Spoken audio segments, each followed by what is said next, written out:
Hello, welcome back to Bumpy Road. So today I'm going to be brewing that Christmas ale. So it is going to be Samuel Smith's Winter Welcome clone. And this is a, winter warmer is what it is classified as. So now is your time to make your next entries for the style I would be trying to find a clone of. So we'll get that out of the way first thing.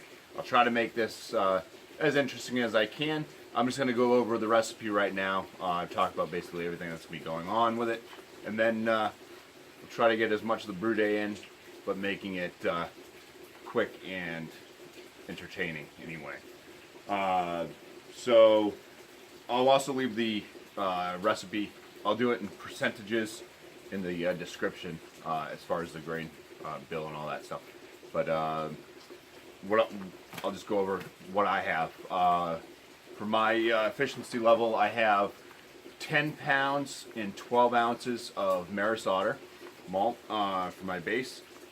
I have 1 pound of Crystal 60 Lovibond, and then I have 13 ounces of Crystal 20 Lovibond. So that's all the grain. It's going to be a 90-minute boil. The first hop addition is going to be at 90 minutes. I'm going to be using 0.65 ounces of East Kent Goldings. The alpha acid on that, on the hop I got, is 5.5. Then the next hop addition will be at 15 minutes left to boil. Be another 0.5 ounces of the East Kent Goldings, and then 0.5 ounces of Fuggle, which my Fuggle is at 5% alpha. Also, along with that, I'll be throwing in a Warflock tablet that will help clear the beer. And then the final hop addition is at 1 minute left to boil, and that will be 1 ounce of the East Kent Goldings. So that is that's the brew.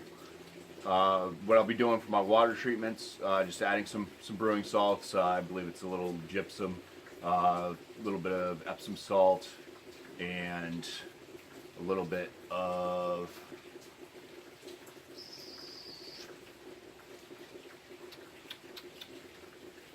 I have to look it up. But anyways, it's just going to try to mimic a full-bodied amber water, basically. So I want to try to get as much malt out of this as possible.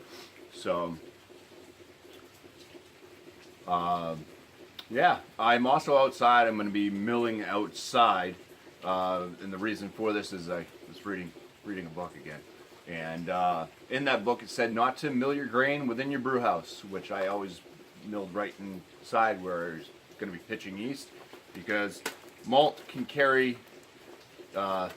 bacterias and stuff like that. So you get the dust in the air, and you go into where you're going to be pitching your yeast into your chilled wort, and yeah, you have extra bacteria that's basically floating around, which could inoculate your brew before the yeast could get to it and help save it. So be doing this outside from now on, or at least everything on this side for the most part is going to be on the hot side, plus it's outside, so a lot of the dust should exit the area. So, well, here we go, guys.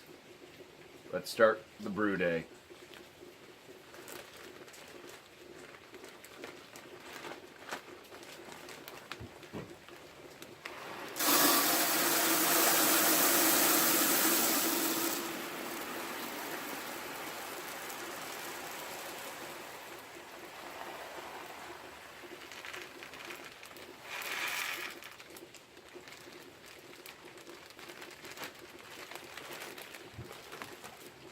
I forgot to mention my mash. Probably be about a 60-minute mash I'll go for. Shooting for 152 on the mash temperature for 1 hour. So, all right, let's get it going. Joy to Lord is come. Let earth receive her King. Let every heart prepare him room. And heaven and nature sing. And heaven and nature sing. And heaven and nature sing. Joy to the world, the Savior reigns. Let men their songs employ, while fields and floods, rocks, hills and plains repeat the sounding joy, repeat the sounding joy, repeat, repeat the sounding joy.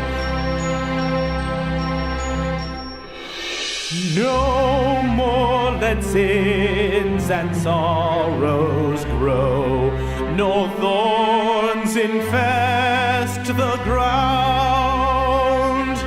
He comes to make his blessings flow, for as the curse is found, for as the curse is found, for as the curse is found.